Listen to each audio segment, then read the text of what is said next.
Kapag ako po ay nanalo kapitan dito sa ating barangay, marami po akong magiging project.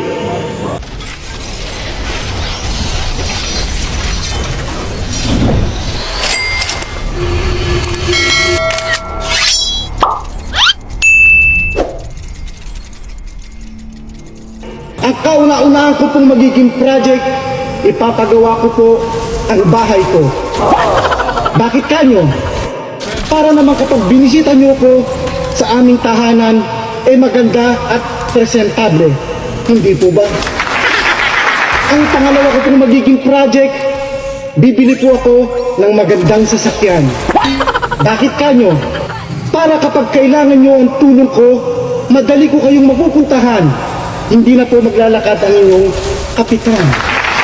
Ang pangatlo ko pong magiging project, bibili po ako ng bagong cellphone. Yung latest po, iPhone 15 Pro Max. Bakit kanyo? Para kapag ako'y tinawagan nyo or kaya'y tinext, madali ko po kayong ma-replyan o masagot dahil latest po ang cellphone ng inyong kapitan. At ang pang-apat ko pong magiging project, ipapagawa ko po ang ngipin ko. Ipapabrace ko po or kaya ipapabilis. Bakit kanyo?